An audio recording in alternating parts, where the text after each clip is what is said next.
नमस्कार। आगे बढ़ने के पहले जानते हैं कहानी अब तक। तो अब तक हमने जाना कि रमानाथ दफ्तर के पैसे गबन करके कलकत्ता भाग जाता है और वहाँ देवी दीन नाम के एक वृद्ध व्यक्ति के घर रहने लगता है। जल्पा हालांकि अपने गहने बेचकर गबन के पैसे तो चुका देती है, लेकिन रमानाथ को यह बात मालूम नहीं होता है और वह हमेशा पुलिस से डरा सहमा रहता है। रतन जल्पा का बहुत ध्यान रखती है, लेकिन वकील साहब की तबीयत ज़्यादा खराब होने के कारण वह उन्हें लेकर कलकत्ते आ जाती है, पर वह उन्हें बचा नहीं पाती है। वकील साहब के गुजर जाने के बाद उनका एक रिश्तेदार मणिभूषण उनके रुपये हड़पना चाहता है, इसलिए वह रतन को विश्वास में लेकर पीछे से उनके रुपयों को उपयोग करते रहता है और उसके रुपये अपने नाम करवाता रहता है। जल्पा रमानाथ का पता लगाने के लिए अखबार में शतरंज की एक पहेली छपवाती है और उस पर इनाम रखवाती है। उसे विश्वास है कि रमानाथ ये पहेली ज़रूर हल कर लेगा और इस तरह वह उसका पता पा सकेगी। रमानाथ कलकत्ते में एक चाय की दुकान कर लेता है। अब उसके पास पैसे आने लगते हैं। उसे थिएटर का शौक़ चढ़ता है। सिनेमा की टिकट लेने के लिए वह बाहर जाता है तो कुछ सिपाही उसे रोड पर दिखते हैं। वो कहते हैं ना, चोर की दाढ़ी में तिनका।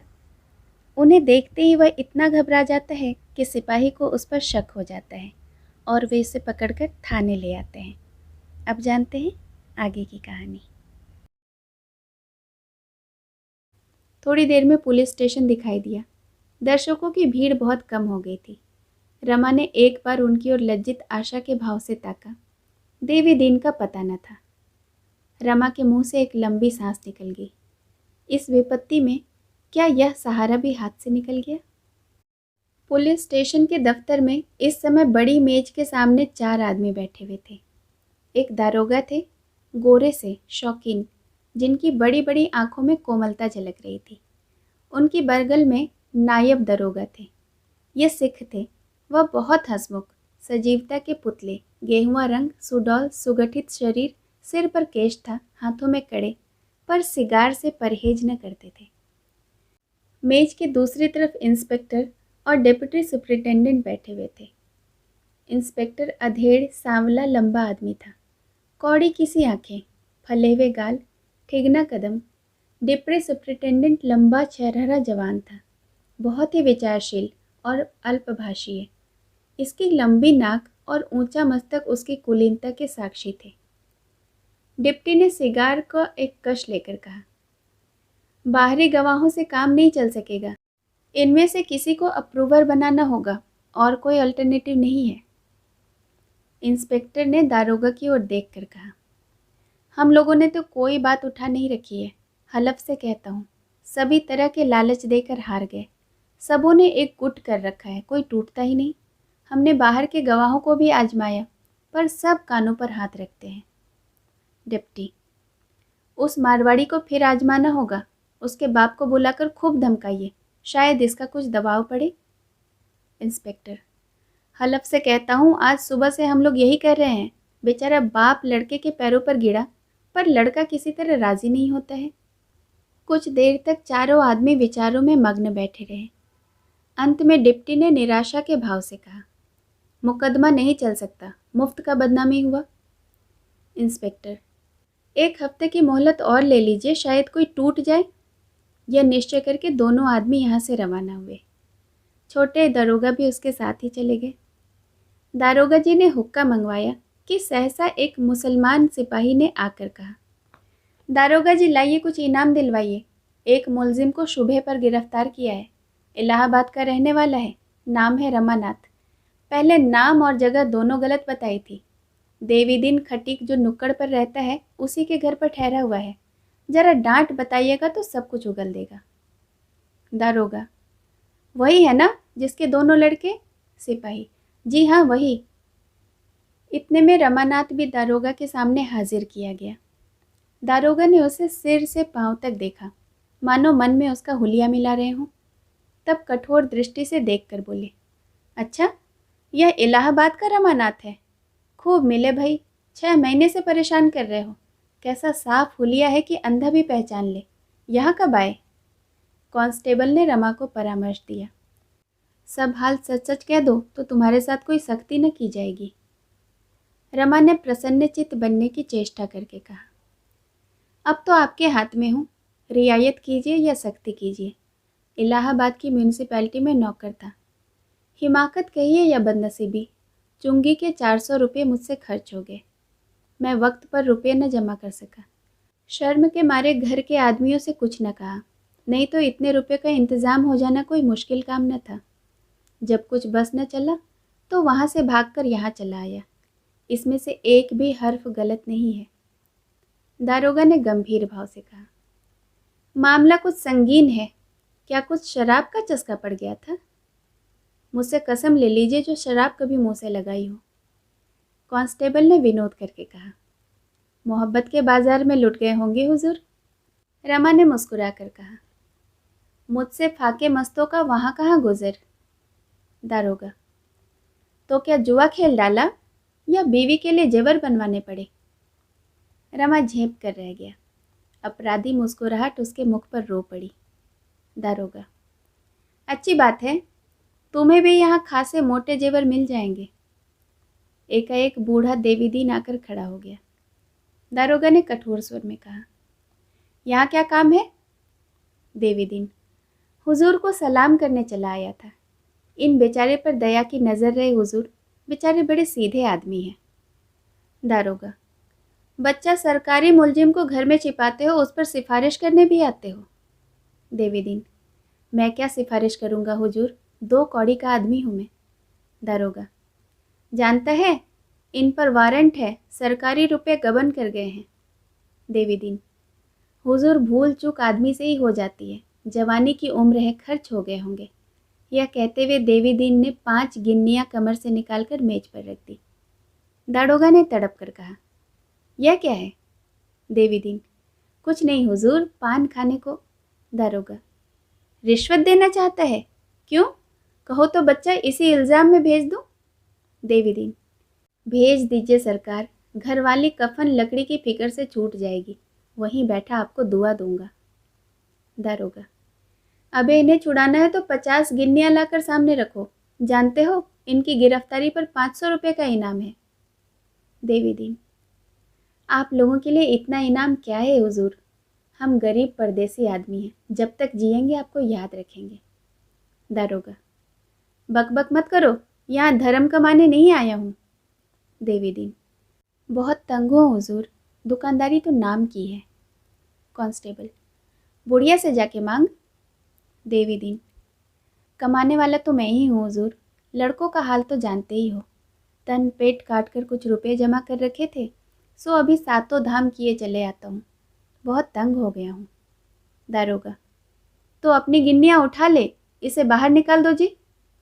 देवीदीन, आपका हुक्म है तो लीजिए, जाता हूँ, धक्का क्यों दिलवाइएगा। दारोगा, कांस्टेबल, इन्हें हिरासत में रखो, मुंशी से कहो कि इनका बयान लिख ले। देवीदीन के होठ आवेश से कांप रहे थे। उसके चेहरे पर इतनी व्यग्रता रमा ने कभी नहीं देखी, जैसे कोई चिड़िया अपने घोंसले में कौवों को घुसते देखकर वेवल हो गई हो।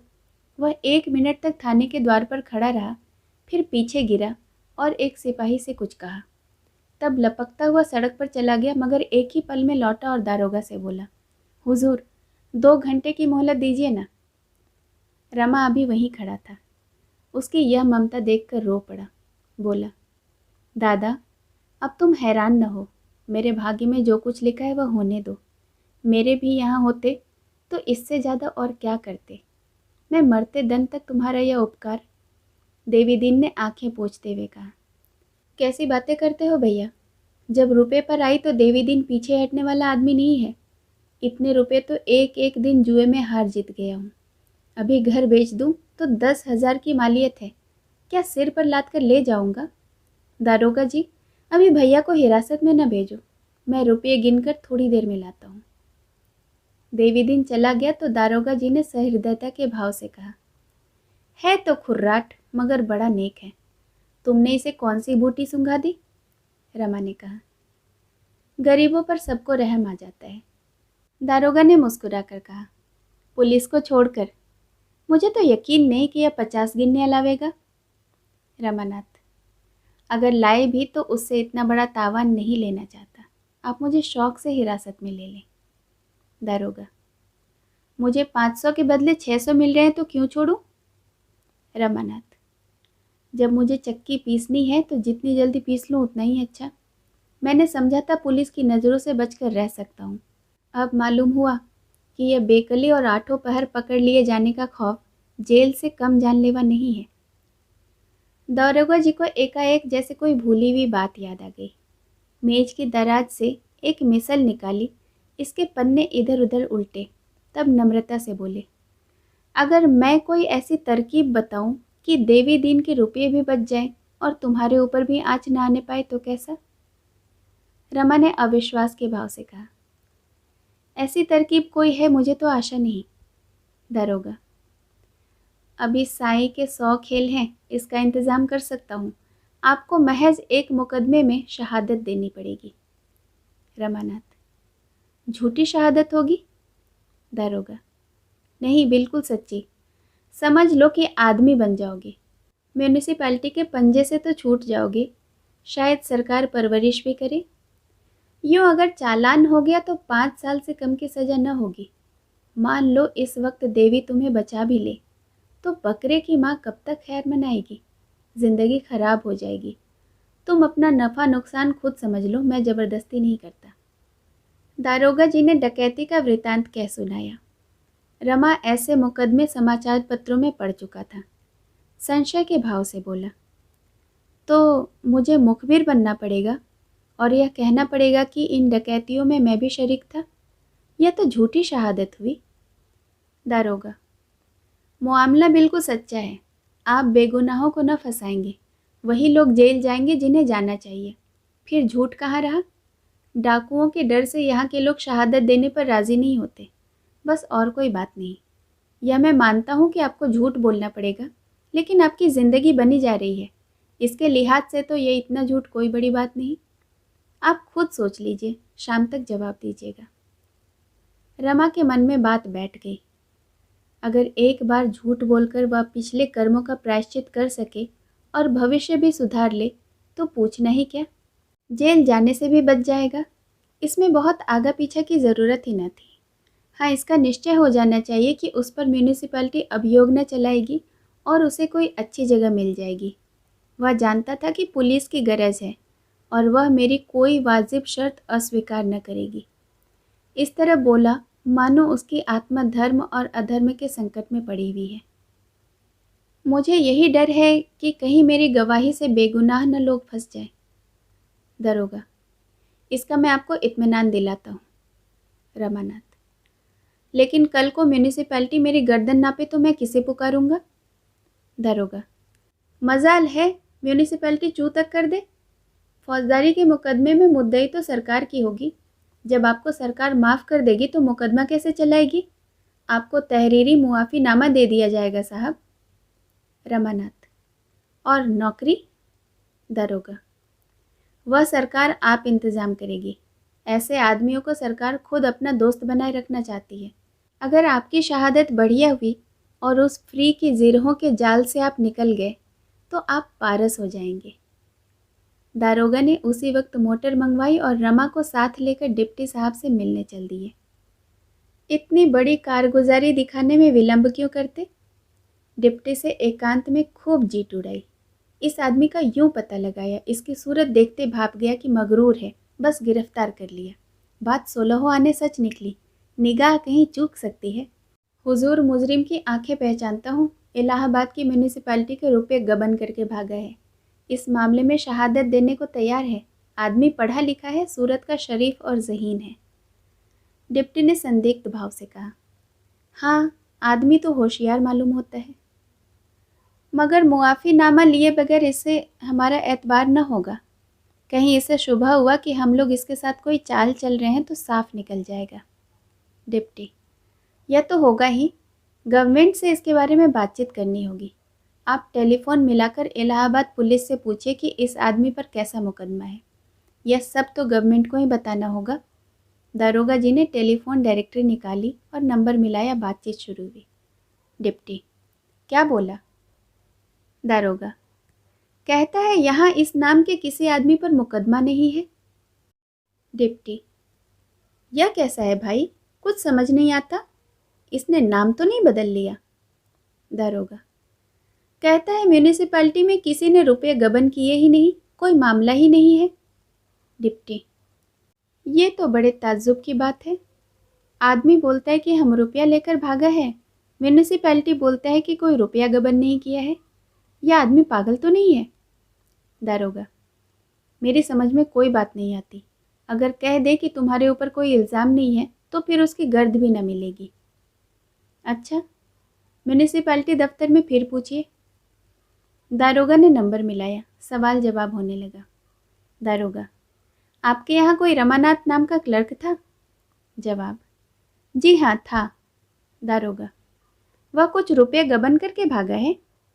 जवाब, नहीं, वह घर से भागा है पर गबन नहीं किया। क्या आपके यहाँ है? दारोगा, जी हाँ, हमने उसे गिरफ्तार किया है। वह खुद कहता है कि मैंने रुपये गबन किए। बात क्या है? जवाब, पुलिस तो लाल बुझक्कड़ है, जरा दिमाग लगाइए। दारोगा, यहाँ तो अकल काम नहीं करती। जवाब, यही क्या, कहीं भी काम नहीं करती। सुनिए, रमानाथ ने मीज़ान लगाने में गलती की, डरकर भागा। बाद को मालूम हुआ कि तहवील में कोई कमी न थी। आई बात समझ में? डिप्टी, अब क्या करना होगा खां साहब, चिड़िया हाथ से निकल गया। दारोगा, निकल कैसे जाएगी हुजूर? रमानाथ से यह बात कही ही क्यों जाए? बस उसे ऐसे किसी आदमी से न मिलने दिया जाए जो बाहर की खबरें उस तक पहुंचा सके। घर वालों को उसका पता अब लग ही जाएगा, कोई न कोई उसकी तलाश में ज़रूर आएगा। किसी को आने न दे, तहरीर में कोई भी बात न लाई जाए, ज़बानी इत्मीनान दिला दिया जाए, कह दिया जाए कि कमिश्नर साहब को मुआफ़ीनामा के लिए रिपोर्ट दी गई है। इंस्पेक्टर साहब से भी राय ले ली जाए। इधर यह लोग सुपरिटेंडेंट से परामर्श कर ही रहे थे, उधर 1 घंटे में देवीदीन लौटकर थाने आया तो कांस्टेबल ने कहा, दारोगा जी तो साहब के पास गए हैं। देवीदीन ने घबरा कर कहा, तो बाबूजी को हिरासत में डाल दिया? कांस्टेबल, नहीं, उन्हें भी साथ ले गए हैं। देवीदीन ने सिर पीट कर कहा, पुलिस वालों की बात का कोई भरोसा नहीं। कह गया था कि 1 घंटे में रुपये लेकर आता हूँ, मगर इतना भी सब्र न हुआ। सरकार से तो 500 ही मिलेंगे, मैंने तो 600 देने को कहा था। हाँ, सरकार में कारगुजारी हो जाएगी और क्या, वहीं से उन्हें प्रयागराज भेज देंगे, मुझे भेंट भी न होगी, बुढ़िया रो रो कर मर जाएगी। यह कहता हुआ देवीदीन वहीं ज़मीन पर बैठ गया। कांस्टेबल ने पूछा, तो यहाँ कब तक बैठे रहोगे? देवीदीन ने मानो कोड़ों की काट से आहत होकर कहा, अब तो दारोगा जी से 2-2 बातें करके ही जाऊंगा, चाहे जेल ही क्यों न जाना पड़े, पर फटकारूंगा ज़रूर, बुरी तरह फटकारूंगा। आखिर उनके भी तो बाल बच्चे होंगे, क्या भगवान से जरा भी नहीं डरते? तुमने बाबूजी को जाते देखा था? बहुत रंजीदा थे क्या?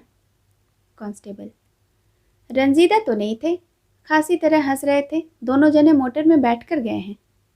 देवीदीन ने अविश्वास के भाव से कहा, हंस क्या रहे होंगे बेचारे, मुंह से चाहे हंस ले, दिल तो रोता ही होगा। देवीदीन को यहाँ बैठे 1 घंटा भी ना हुआ था कि सहसा जग्गो आ गई। देवीदीन को द्वार पर बैठे देखकर बोली, तुम यहाँ क्या करने लगे? भैया कहाँ हैं? देवीदीन ने मर्माहत होकर कहा, भैया को ले गए सुपरिटेंडेंट के पास, न जाने भेंट होती है कि ऊपर ही ऊपर प्रयागराज भेज दिए जाते हैं। जग्गो, दारोगा जी भी बड़े वह हैं, कहा तो था कि इतना लेंगे, कहाँ चल दिए? देवीदीन, इसीलिए तो बैठा हूँ कि आवे तो 2-2 बातें कर लूँ। जग्गो, हाँ, फटकारना ज़रूर, जो अपनी बात का नहीं वह अपने बाप का क्या होगा? मैं तो खरी कहूँगी, मेरा क्या कर लेंगे? देवीदीन, दुकान पर कौन है? जग्गो, बंद कर आई हूँ, अभी बेचारे ने कुछ खाया भी नहीं, सवेरे से वैसे ही है। चूल्हे में जाए वह तमाशा, उसी का टिकट लेने जाते थे ना, न घर से निकलते तो काहे को यह बला सिर पर पड़ती। देवीदीन, जो उधर से ही पराग भेज दिया तो? जग्गो, तो चिट्ठी तो आवेगी ही, चलकर वहीं देखावेंगे। देवीदीन, आंखों में आंसू भरकर, सज़ा हो जाएगी? जग्गो, रुपये जमा कर देंगे तब काहे को होगी सज़ा? सरकार अपने रुपये ही तो लेगी ना। देवीदीन, नहीं पगली, ऐसा नहीं होता, चोर माल लौटा दे तो वह थोड़े ही छोड़ दिया जाता है।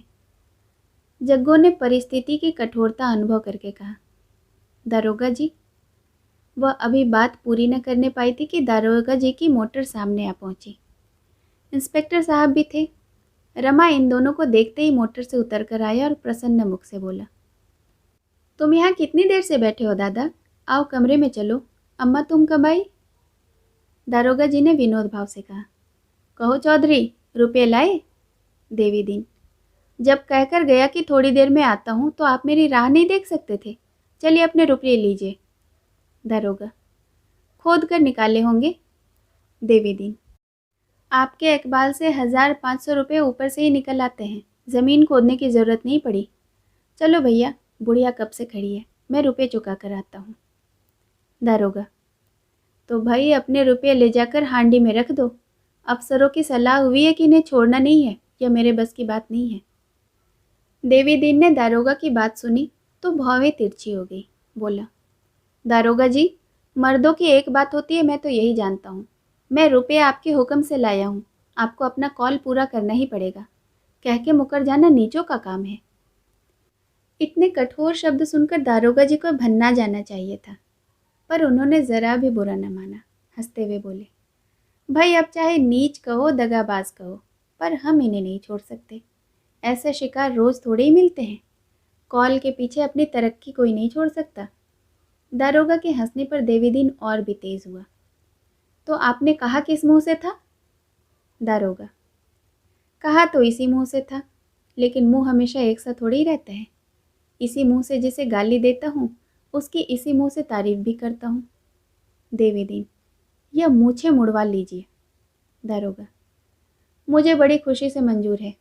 नीयत तो पहले भी मेरी यही थी, पर शर्म के मारे न मुड़वाता था। अब तुमने दिल मजबूत कर दिया है। देवीदीन। हंसिए मत दारोगा जी, आप हंसते हैं तो मेरा खून जला जाता है। मुझे चाहे जेल ही क्यों न हो जाए, लेकिन मैं कप्तान साहब से यह ज़रूर कहूँगा, हूँ तो टके का आदमी, पर आपके इकबाल से बड़े अफसरों तक पहुँच है। दारोगा। अरे यार, तो क्या सचमुच कप्तान साहब से मेरी शिकायत कर दोगे? देवीदीन ने समझा कि धमकी कारगर हुई, अकड़ कर बोला, अब जब आप किसी की नहीं सुनते, बात कहकर मुकर जाते हैं, तो दूसरे भी आपसे ही करेंगे। मेम साहब तो रोज़ ही दुकान पर आती हैं। दारोगा। कौन? देवी? अगर तुमने साहब या मेम साहब से मेरी शिकायत की तो कसम खाकर कहता हूँ कि घर खुदवा कर फेंक दूंगा। देवीदीन। जिस दिन मेरा घर खुदेगा उस दिन यह पगड़ी और चपरास भी न रहेगी हुजूर। दारोगा। अच्छा तो मारो हाथ पर हाथ, तुम्हारी दो दो चोटें हो जाए यही सही। देवीदीन। पछताओगे सरकार, कहे देता हूँ पछताओगे। रमा अब जब्त न कर सका। अब तक वह देवीदीन के बिगड़ने का तमाशा देखने के लिए भीगी बिल्ली बना खड़ा था। कह कहा मारकर बोला, दादा दारोगा जी तुम्हें चिढ़ा रहे हैं। हम लोगों में ऐसी सलाह हो गई है कि मैं कुछ बिना लिए दिए ही छूट जाऊंगा, ऊपर से नौकरी भी मिल जाएगी। साहब ने पक्का वादा किया है, मुझे अब यहीं रहना होगा। देवीदीन ने रास्ता भटके हुए आदमी की भांति कहा, कैसी बात है भैया, क्या कहते हो? क्या पुलिस वालों के चकमे में आ गए? इसमें कोई न कोई चाल जरूर छिपी हुई है। रमानाथ ने इत्मीनान के साथ कहा, और बात नहीं, एक मुकदमे में शहादत देनी पड़ेगी। देवीदीन ने संशय से सिर हिलाकर कहा, झूठा मुकदमा होगा? रमानाथ। नहीं दादा, बिल्कुल सच्चा है, मैंने पहले ही पूछ लिया है। देवीदीन की शंका शांत न हुई। बोला, मैं इस बारे में और कुछ नहीं कह सकता भैया, जरा सोच समझ कर काम लेना। अगर मेरे रुपये को डरते हो तो यही समझ लो कि देवीदीन ने अगर रुपयों की परवाह की होती तो आज लखपति होता। इन्हीं हाथों से 100-100 रुपये रोज कमाए और सब के सब उड़ा दिए। किस मुकदमे में शहादत देनी है, कुछ मालूम हुआ? दारोगा जी ने रमा को जवाब देने का अवसर न देकर कहा, वही डकैतों वाला मुकदमा जिसमें कई गरीब आदमियों की जान गई थी। इन डाकुओं ने सूबे भर में खूब हंगामा मचा रखा था। उनके डर के मारे कोई आदमी गवाही देने पर राजी नहीं होता था। देवीदीन ने उपेक्षा के भाव से कहा, अच्छा तो यह मुखबिर बन गए हैं, यह बात है। इसमें तो जो पुलिस सिखाएगी वही तुम्हें करना पड़ेगा भैया। मैं छोटी समझ का आदमी हूँ, इन बातों का मर्म क्या जानूँ, पर मुझे मुखबिर बनने को कहा जाता तो मैं न बनता, चाहे कोई लाख रुपए देता। बाहर के आदमी को क्या मालूम कि कौन अपराधी है कौन बेकसूर। 2-4 अपराधियों के साथ 2-4 बेकसूर भी तो ज़रूर होंगे। दारोगा, हरगिज़ नहीं, जितने आदमी पकड़े गए हैं सब पक्के डाकू हैं। देवी दीन, यह तो आप कहते हैं ना, हमें क्या मालूम। दारोगा, हम लोग बेगुनाहों को फंसाएंगे ही क्यों, यह तो सोचो। देवी दीन, यह सब भुगते बैठा हूँ दारोगा जी, इससे तो यही अच्छा है कि आप इनका चालान कर दें। 1-2 साल जेल ही होगा। एक अधर्म के दंड से बचने के लिए बेगुनाहों का खून तो सिर पर न चढ़ेगा।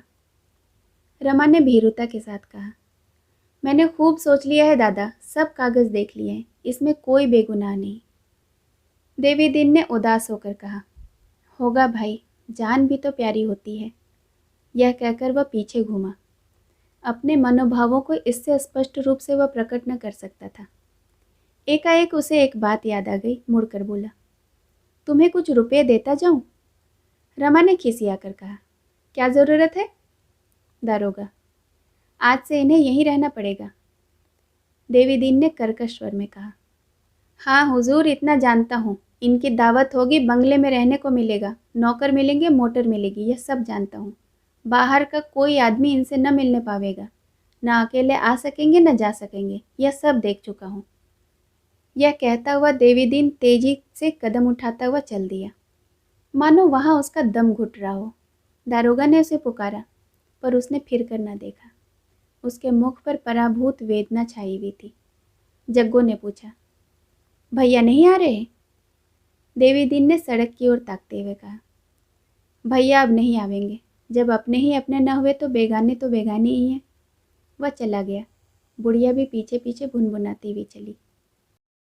रुदन में कितना उल्लास, कितनी शांति, कितना बल है, जो कभी एकांत में बैठकर किसी की स्मृति में, किसी के वियोग में सिसक सिसक कर और बिलक बिलक कर नहीं रोया।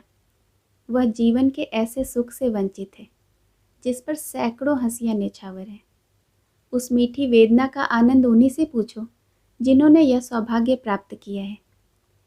हंसी के बाद मन छिन्न हो जाता है, आत्मा शुद्ध हो जाती है, मानो हम थक गए हों, पराभूत हो गए हों।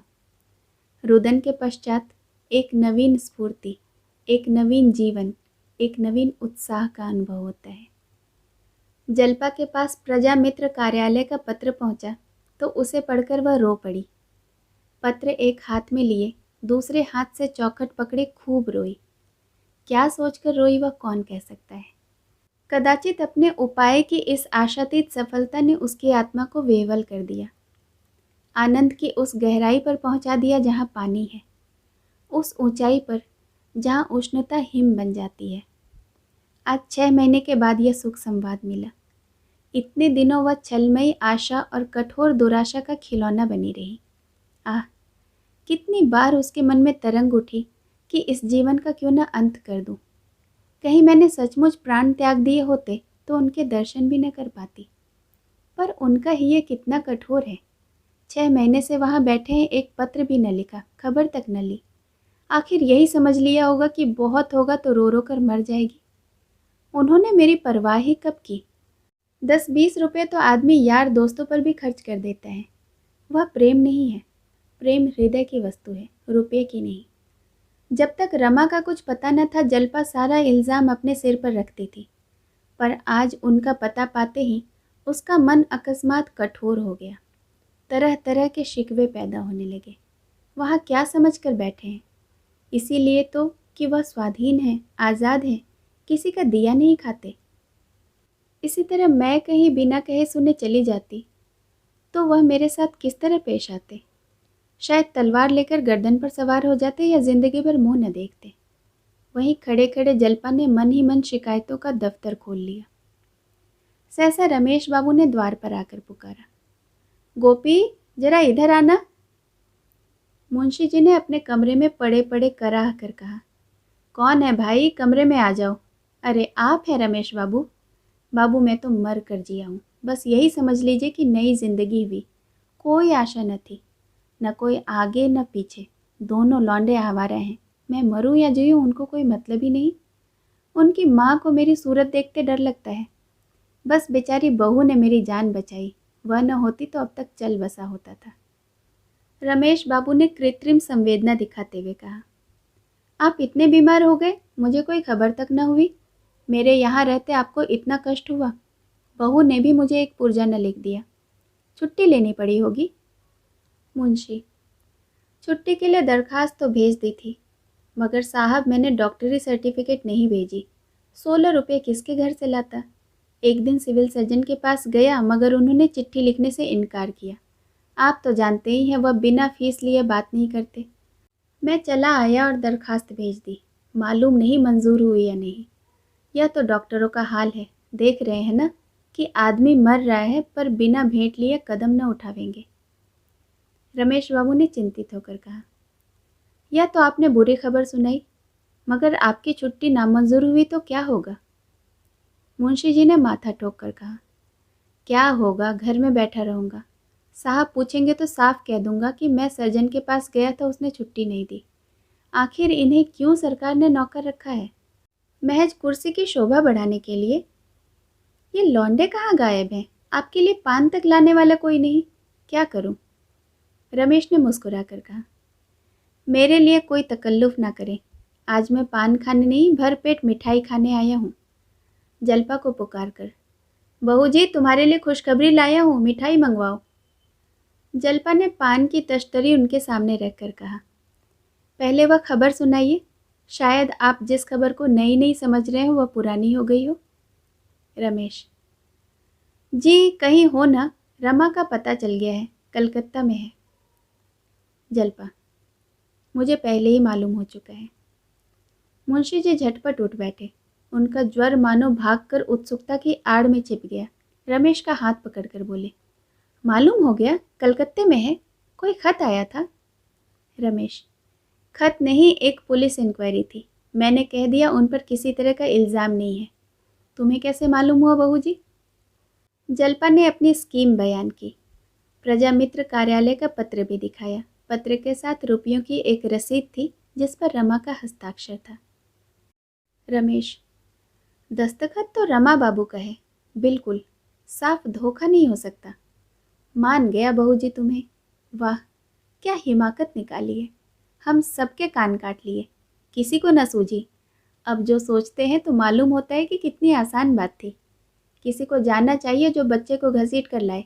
या बातचीत हो ही रही थी कि रतन आ पहुंची।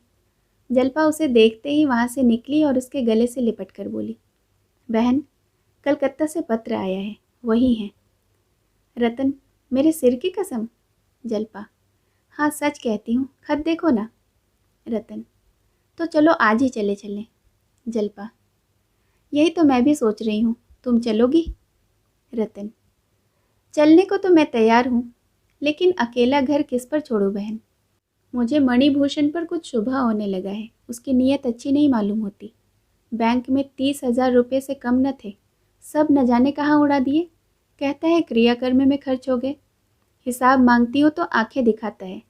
दफ्तर की कुंजी अपने पास रखे हुए है, मांगती हूँ तो टाल जाता है। मेरे साथ कोई कानूनी चाल चल रहा है। डरती हूँ कि मैं उधर जाऊँ, इधर वह सब कुछ लेकर चलते न बने। बंगले के ग्राहक आ रहे हैं। मैं भी सोचती हूँ कि गांव में जाकर शांति से पड़ी रहूँ। बंगला बिक जाएगा तो नकद रुपए हाथ में आ जाएंगे। मैं न रहूँगी तो शायद ये रुपए मेरे हाथ भी ना आएंगे। गोपी को साथ लेकर आज ही चले जाओ, रुपए का इंतज़ाम मैं कर दूँगी।